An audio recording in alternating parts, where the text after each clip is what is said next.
Representative Corman, and then after Representative Corman, Doug Smith with the AGC. Thank you, committee.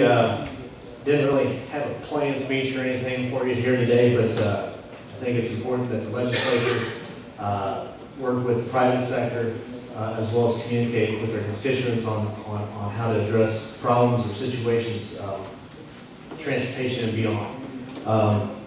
As I think the only engineer in the General Assembly at the point, transportation is a passion of mine as well. I can name a lot of projects within my district and across the state that need to be done. I'm not going to take my 4 minutes and 24 seconds to listen to those. But with I-70 crossing 2 counties of my district, that's pretty important. But there's bridges, rail crossing, shoulders, all those things that need to be addressed. The toll road proposal, we could talk hours on that. My area feels that's a huge economic disadvantage to be one specific area of the state, especially when most of the people in my district drive that every day, multiple times a day. That being said, if there's a funding option out there that goes to ballot, I would highly recommend that in the ballot language, would you support this tax for X amount of years and ban toll roads on existing corridors in the state of Missouri, the same ballot language. Nobody likes to have to support a tax, but the area that I represent really don't like toll roads, and they would take a tax over a toll road. And I didn't send out any official polls, but I've had plenty of phone calls and emails, and people stop me at the grocery store telling me that. So I wanted to add that input in there. A few things that I see as a state we kind of lack, but mainly because of funding. So we don't secure right-of-ways early enough, and we have to purchase right-of-way at premium prices without a good local planning of those projects. In lieu of having to wait until the project's funded, and then a new convenience store or new retail center just popped up, and then you got to buy right away from them. There's one thing that I think some taxpayers see as kind of a waste if they could do some proper planning ahead of time. I-70's been talking about expanding for probably over 10 years now, and nothing's been done there. There's been new buildings built along there. Talked about the banning toll roads with the tax. Another thing you need to take into consideration is debt. When you go and you do a funding thing, your capital projects, you do some bonding, but you also have some maintenance costs that you need to cover too. There's a huge amount of concern that people have for how much their government is going to go into debt. So you want to take that into consideration and make sure that you don't do fully bonding and not cover any maintenance costs. I think with the Amendment 3 that we're paying that price now is because we have a debt there from previous ballot issues and not having that maintenance costs. I believe MoDOT's doing proper in the bolder 5-year direction, getting lean and mean. I think that's the right move to present to the voters in the future. Another thing is alternative fuels. Director Keith talked about that. I'm supportive of having alternative fuels pay the same rate as those that are using traditional fuels. And VMT, I think is a good approach. It's sad that the federal government hasn't stepped up and taken that approach yet and led the way. One thing I do have concerns there is a discount for rural areas for additional miles traveled because your rural highways usually cost less compared to your congested urban ones. The funding differential is different for your urban sectors and your rural sectors. And I have a lot of people that drive 70 plus miles a day one way to work. And so they do a lot of miles, even though they're open miles and not high interchange miles where they're more expensive with expensive intersections. And with 35 seconds, I will end my comments and take any questions that you may have. Thank you, Representative. Any questions? Yes, John. Thanks very much. Mr. Representative, first of all, thanks for coming today, and thanks for your service to the state. I guess my question gets to, I've been really impressed as we travel around the state and listen to the needs. I learned something from nearly every speaker.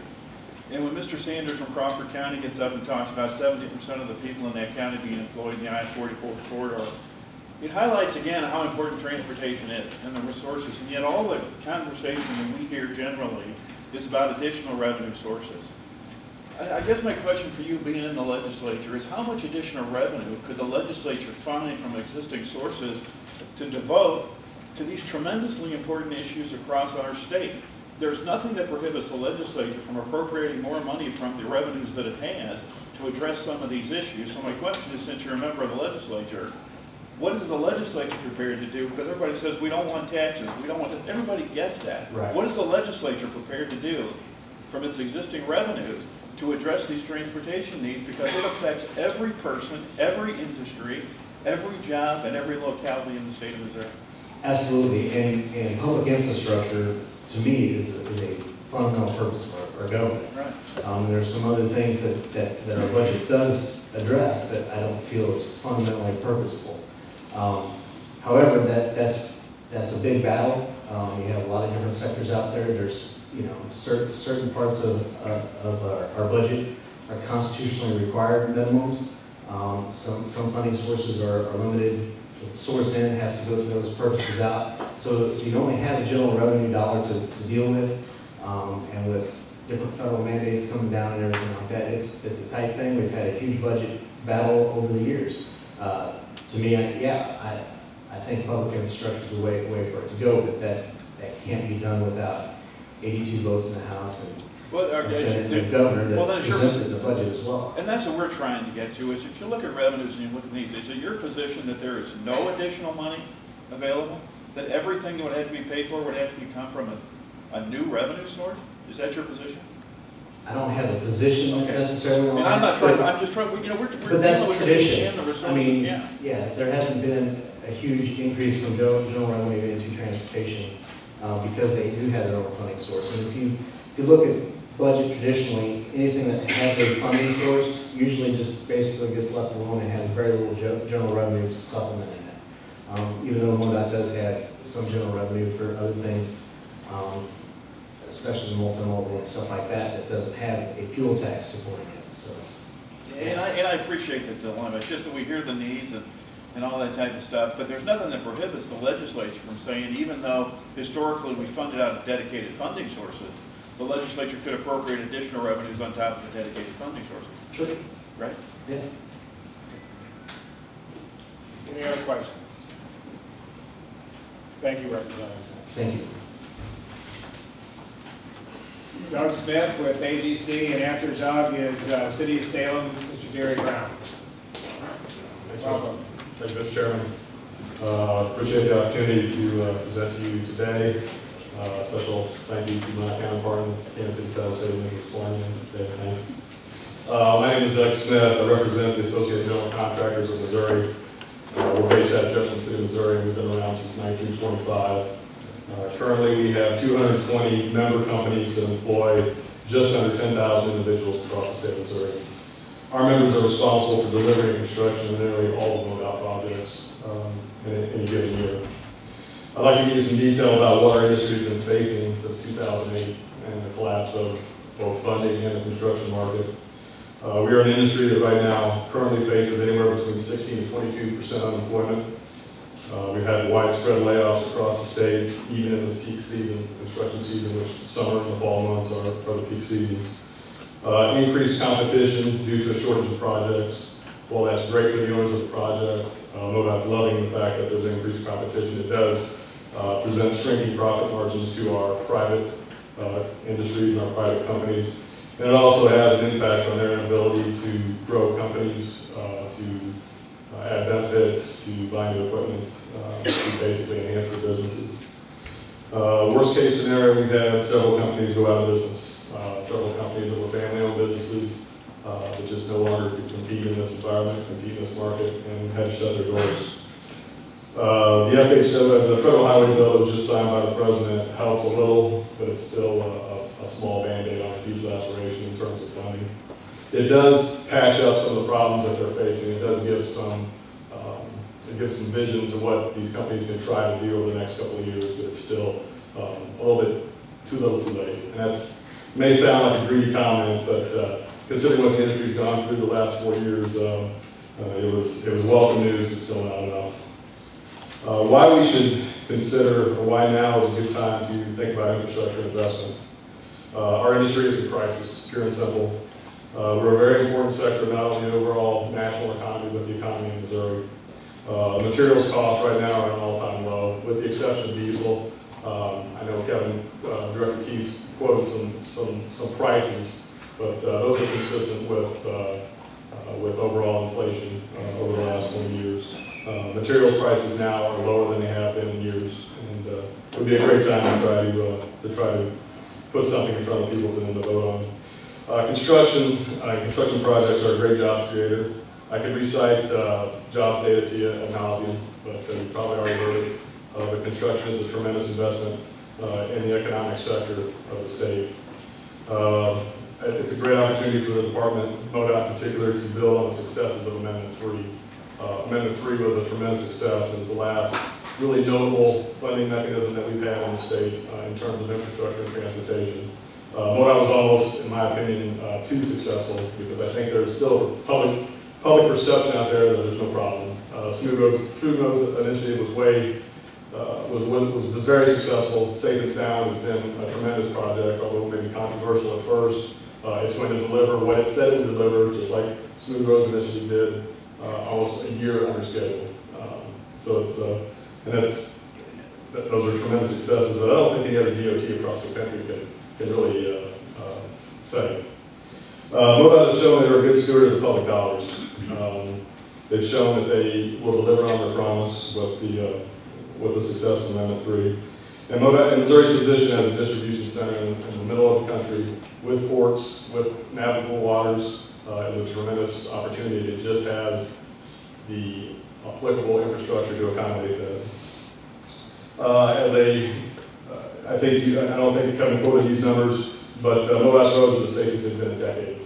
I'm not sure the exact number of years, but at least 6 years. As a parent with 2 small children who drive the roads a lot, that's good to know. And industry owner cooperation is the best it's been maybe ever. MoDOT listens to the private sector. Part of the successes of Amendment 3 was MoDOT's willingness to listen to the contractors who were delivering the project. We work very closely with the department, and they are open. They don't always agree with what we say. We don't always agree with what they say, but there is that openness to share dialogue and come up with a delivery solution that benefits the entire state. With that said, my personal feeling is sales tax would be the only way to fund this at an adequate level. I think anywhere between 1 to 1.5 cents would be a starting point. I think you sunset it after 10 to 15 years. I think you rely heavily on accountability from the department, heavily on delivery, and then you statutorily protect it, to no offense to the legislators in the room, to keep the General Assembly from raiding it when they need to balance the budget. With that said, I'll be happy to answer any questions. Thank you, Doug. Any questions for Mr. Smith? Yes, Ed? Doug, good to see you. Good to see you. You cited numbers of 16 to 23% unemployment within the highway construction industry. Yes. Would you estimate about how long has the industry been? At its highest point, I would say 09 to 10, we were probably looking at 20 to 22%. I think it's now, there seems to be more money for local projects. Local municipalities have some work that they're able to do, which kind of fills in the gaps. Our guys, the 85 general contractors that actually deliver the work, that do the work, probably 75 to 80% of their workload is MoDOT work. Well, in down times, they have the private sector work and they have the municipality work to fill in those gaps. That's just not there. It hasn't been there for some time. The commercial market is bouncing back very, very slowly. That's added to the increased competition because of the fact you've got a lot of people that do commercial flat work that they can do a carport, they can do a highway. So they've come over to try to bid on these jobs, which is added to the increased competition. And there's just not enough workers, or there's just too many workers for the amount of work that's out there. So I would say presently we're probably in the 17 to 16% range. Still pretty high. Pretty high. And tell me something, pretty good paying jobs. These jobs average across the state anywhere between $45,000 and $49,000 annually. That's the median. Any other questions? If you had the money in this perfect time to be in the highway construction business? If we had money, yeah, it'd be a great time. You know, the MoDOT has the state transportation improvement program, which is a 5-year quote unquote wish book. The projects are there, the money's not. Cost savings is available if you had the money. Yes, Thank you, Doug. thank you very much. Gary Brown with the City of Salem, and after Mr. Brown is Gary Ward with the University of Missouri.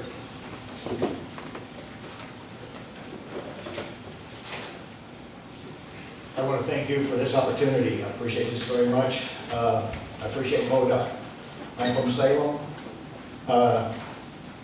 We are the county seat of Dent County. The county is 15,000 people. The city is about 5,000 population.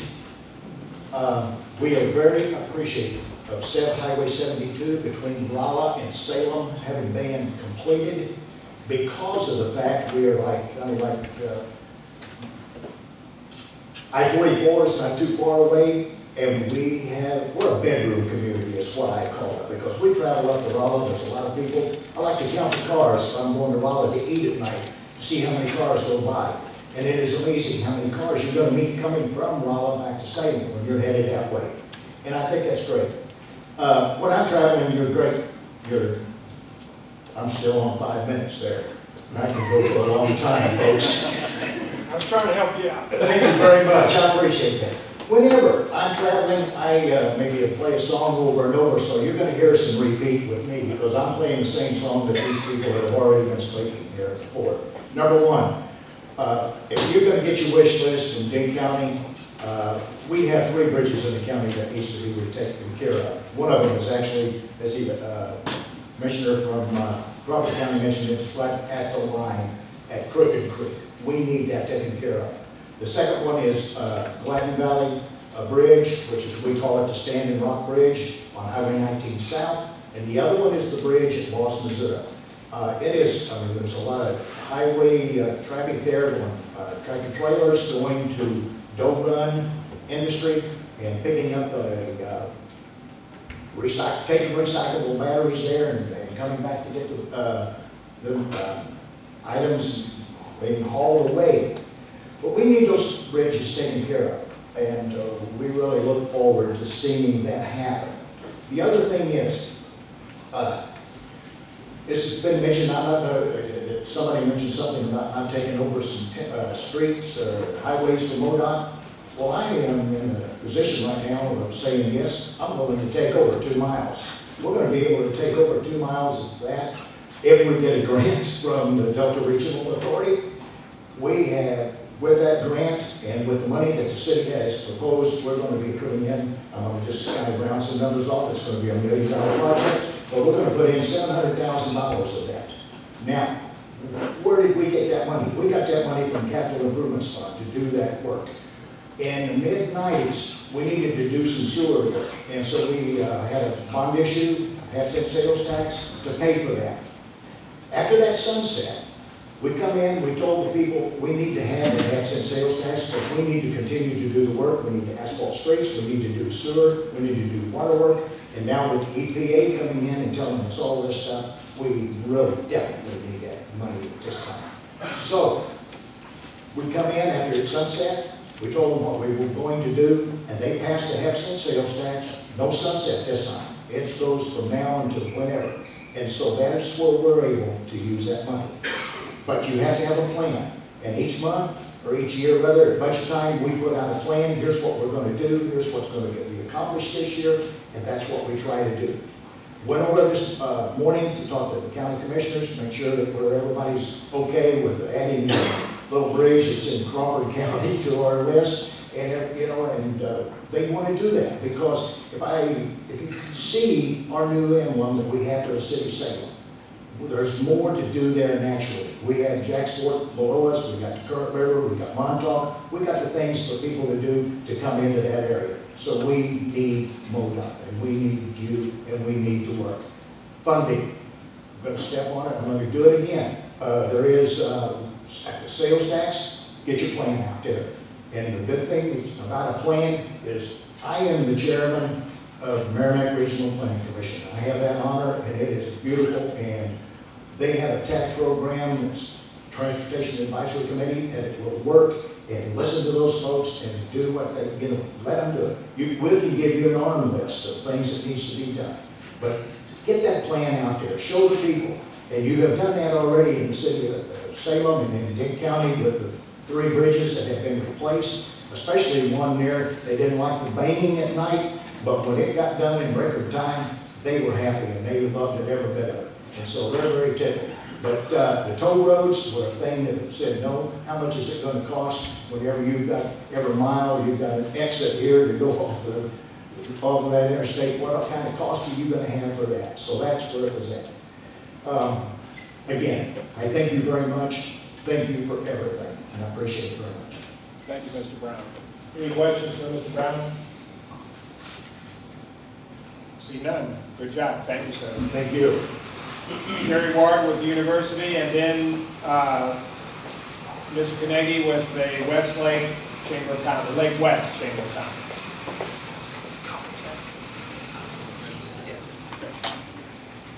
I have a short little PowerPoint up here.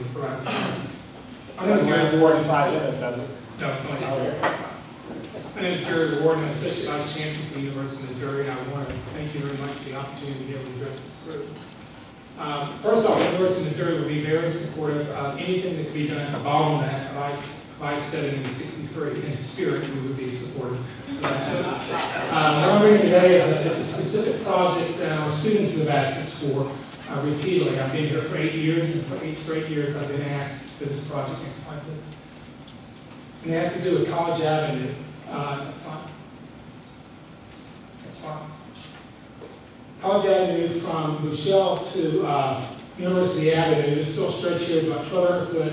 We have 19,500 vehicles on that road today. We had a project study done in 2009 that showed that we had 7,500 crossings, student crossings on that road. That's like between those 2 days the council take. 2,000 of those, well, 2,500 of them, 2,500 of the crossings were done at intersections, but 5,000 were mid-block, as you're seeing right here. Next slide, please. From 2009 to 2012, we've had 9 injury accidents on that strip of road. We've had 11 accidents that are non-injury. Next slide, please. The proposed solution to that is from this point here, which is South Rosemary, just a little bit from Rollins, to South Rosemary, is to put a center median with 2 crosswalks. That would direct the students to be able to cross there instead of going just to those lights, and it would prohibit mid-block crossings. And then we would also ask that 2 hot-type fixtures, light fixtures, be put at that.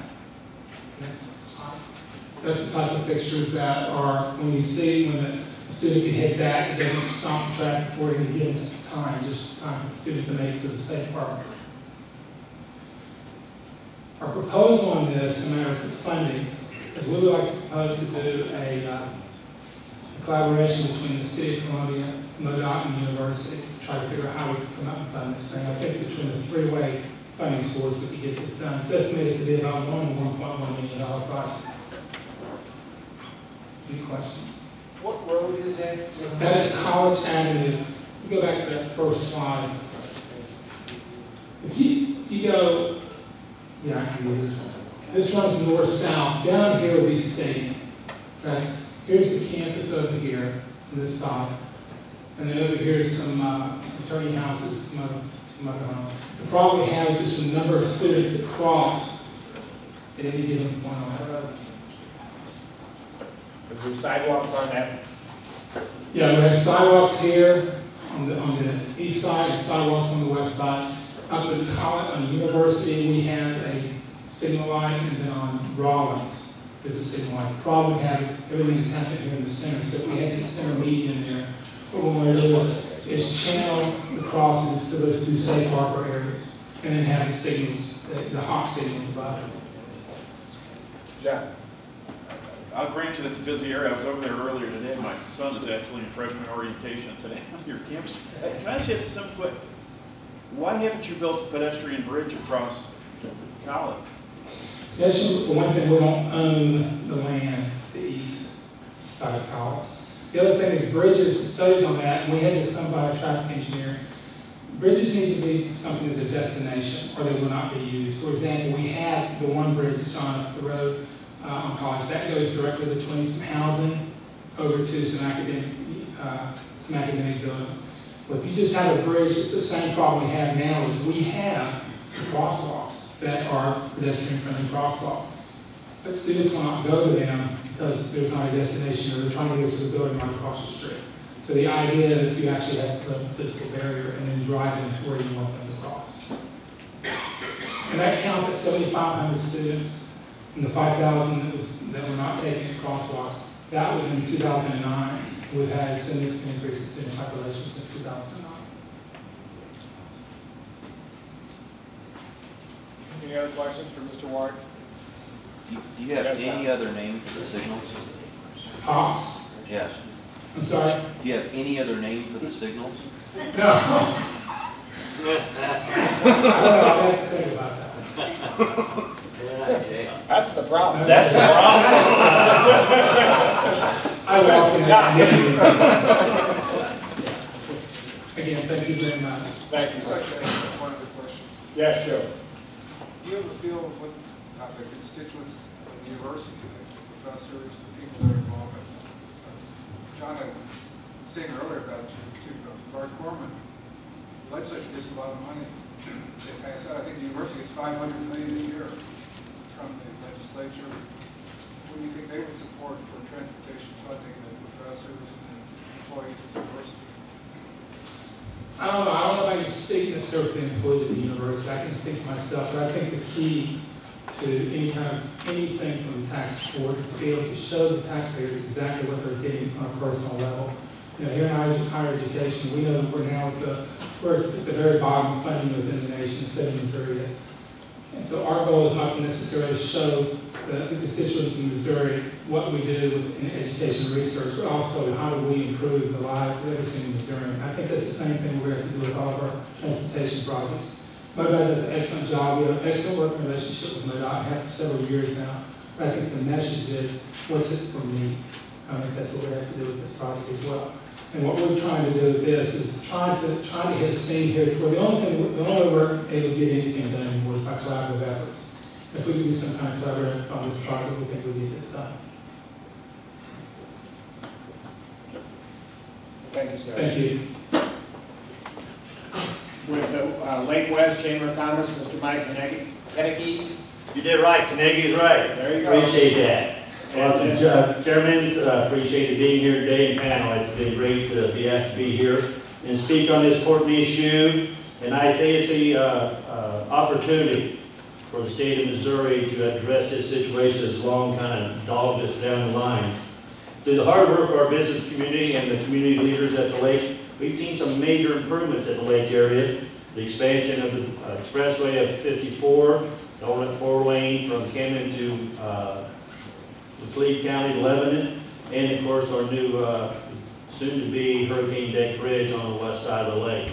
With that being said, there's many more things to do down there. We have to stay ahead of our population growth. Us being a major vacation destination and a retirement area, we're seeing growth continually. In the 2002 census, the combined 3-county regions exceeded 10% growth rate. And the Office of Administration is projecting a growth rate for Morgan and Miller and Camden counties at 2030 at 27% combined. So we continue to add people, along with our estimated 4 to 5 million visitors each year. So highway infrastructure is a major concern of ours down at the lake. We have been very lucky to work with MoDOT on the project I mentioned earlier, and also through our TAC on working what is important to us down there. MoDOT has been #1 in our book down there and done a great job staying with us. But there's more to do, and I know some of my friends sitting out in the audience here would be disappointed if I didn't mention we have some major improvements left, which is Highway 5 and 242 West on the west side of the lake. That's where we see the growth of our population in the next few years going to be going into those unimproved highways on the west side and around the other areas on the north and extending out as our feeder roads coming in from St. Louis and Kansas City would need to be addressed also. I travel a lot across the state. I came from northwest Missouri, which was a heavy agricultural area. I understand that the farm to market road need to be maintained. It's, I always look at it's not a rural versus metro, tourist versus agriculture. This is a statewide issue we've been working on for years. I do applaud this commission being appointed and working on this. No easy solution to this, and there's not one silver bullet. I wish as somebody spoke earlier, wish I could bring a football up here or whatever and give you that one thing that's going to make it all work out. There's nothing there. I will echo many of them. I think it's going to have to be a combination of many different revenue sources. I think you're going to have to look at the sales tax. You're going to have to look at increasing fees, possibly some toll roads. All those things are going to have to come into that mix. Straight sales tax, between not only the public's appetite for paying more taxes, I think you also get some little bit of feedback from some municipalities that want to bring more retail into the area. There's many areas that are starting to top that 10% sales tax right now on all the different taxes that the cities and the counties use to fund other infrastructure improvements. If you start getting that 10, 12%, that's going to hurt municipalities in trying to bring retail into their areas. So I think it's going to take a number of different ways to look at it, and my hat's off to this commission for what you're trying to do, because it's been something that many of us have fought over the years and keep coming up against that brick wall. The only thing I'm going to say, there's many things that MoDOT does and do very well, but I think this commission ought to, in considering whatever taxes or funding stream there is, it's going to have to be dedicated to highway and bridge construction and repairs. Some people have already talked about some of the other things, multimodal, sidewalk, Katy Trail, all those are great programs and they've been helpful in many, many areas. I think to lay out that structure for a proposed sales tax or proposed increases in fees, you're going to have to lay that out and dedicate that funding directly to highway and bridge construction and maintenance. I think you cannot just fight off and try to do something for everyone, to try to keep everybody happy.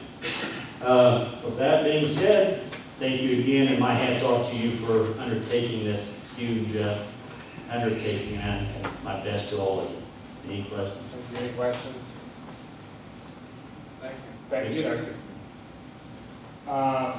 With MOAG, Steve Taylor.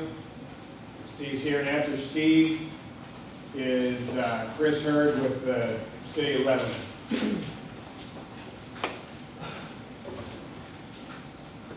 Good afternoon. My name is Steve Taylor. I'm with the Missouri Agribusiness Association.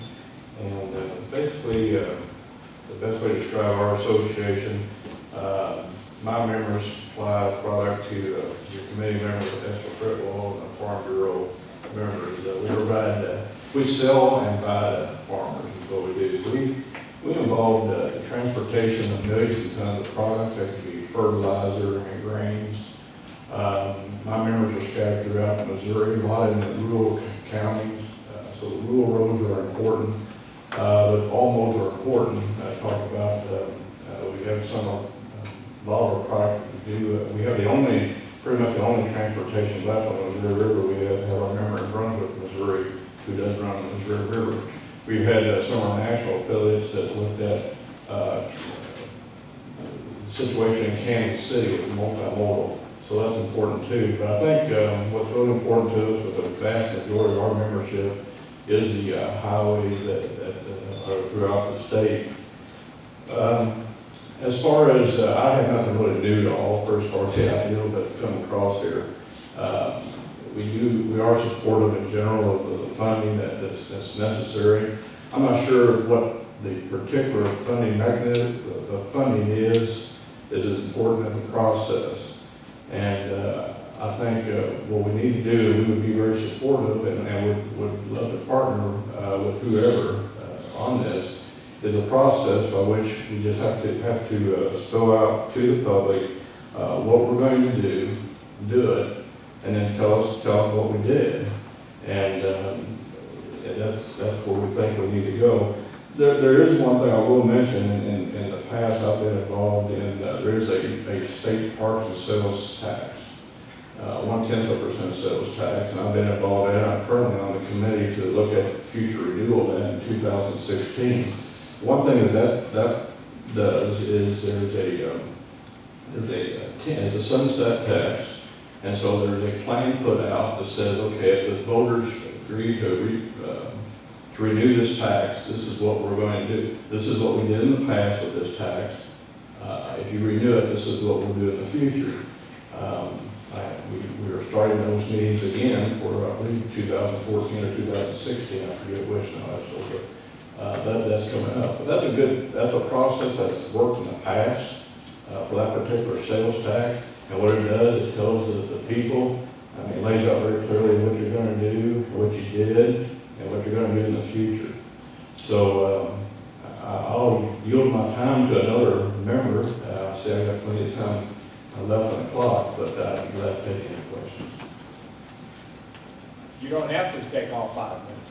Is there a reward or bonus? There's a Hershey's Kiss right here. Any questions? Thank you very much. Thank you. Chris Hurd with the City of Lebanon, and after Chris is Dr. Frazier with Walmart Distribution Center. I'll try to set the record for the quickest amount of time. Chris Hurd, City of Lebanon. I wanted to just kind of talk to you guys today. I've had the pleasure of serving in 3 different communities, St. Robert, Ashland, and currently Lebanon. All 3 of those communities have been great benefactors of MoDOT's participation, whether it be Moab, the Highway Bridge, H over the airport, which is north of Ashland, and of course Highway 5 in Lebanon. And what I kind of want to talk about is, I think it's important to sell any idea to the communities and constituents that it's a needs issue, not a wants or project issue. So I think we need to maintain what we have. In my current community of Lebanon, we've got 3 roads in the interstate. So we've got 32, 5, and 64. 64 sends 1 million visitors a year down to Bad Springs, which is a huge economic development and tourism opportunity for us.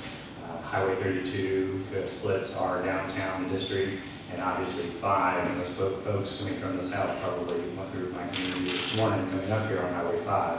So I think it's important to sell this to the coffee shops. I mean, every one of us has coffee shops that these conversations occur, opinions are formulated. And I think if they see good, not only roadways, but right-of-ways, when you start looking at broken curbs and islands and paint paving, some of those things, high grass on the right-of-ways, especially in these metro areas, if you're not, that's part of that total picture. It's not just the new, wider, bigger, faster, safer roads.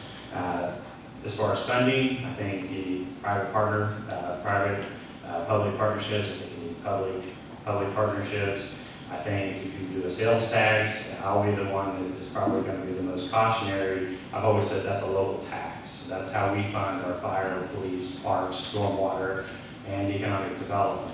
I think it's palatable, but I think if you do it, I think you got to feel the pain. Every one of us on a community level has to go back to our citizens and our local communities and ask for that money again, time and time again on sunset. So I think it absolutely has to be sunsetted. And also, I would say that if you do that, then let's do some revenue sharing. I know whether you're in the St. Louis area, I'm in Boone County, when I was in Ashland, they have a transportation sales tax. They do some revenue sharing, and that makes it a lot more palatable for us municipalities to jump on board. I would echo everything John Budd said from Rolla. I don't think 1%'s there. I think when you start getting into dime, especially in Lee County, when the unemployment's at 11%, 10 cents on the dollar is a lot of money. So by no means am I speaking on behalf of the 20,000 constituents in Lebanon or the Lee County, but those are some things that I would probably bring to the table. With that, I'll conclude. Thank you. You took 5 seconds longer than the guy. Any questions?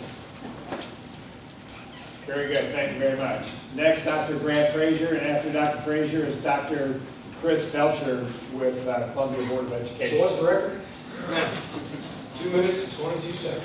2 minutes, 22 seconds. Okay, we'll try and make that one. First of all, thank everyone for what you're doing. It is often a thankless job. My name is Dr. Brad Frazier. I'm with the Walmart distribution facility in St. James. Walmart also operates facilities in Harrisonville and Moberly. We've got about 2,500 employees working in those facilities. We're processing upwards of 1,000 trailer loads per day out of those 3 facilities combined. Number one, I'll talk about revenue. I'll go backwards and I'll speak for me, not for Walmart. You know, they're probably terrified down there. I'm going to go off the reservation anyway. So, but what I would tell you is, you've heard it before, it's going to have to be everything. Everybody's going to have to get some of this pain. And it's totally different between the rural pain and the urban pain, but every single individual in this state is impacted by transportation. You cannot escape it.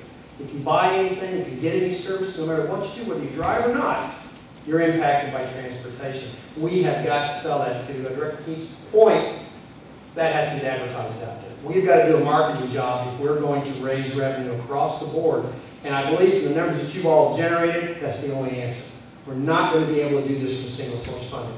Simply not. Part of that is MoDOT has to step up to the table as they've shown and make reductions. Part of it is that we've got to look at existing funding, as you mentioned, sir, earlier, and where can we move existing funding across. It makes some sense that we can sell. But the last part is new revenue generation. We're going to have to do it.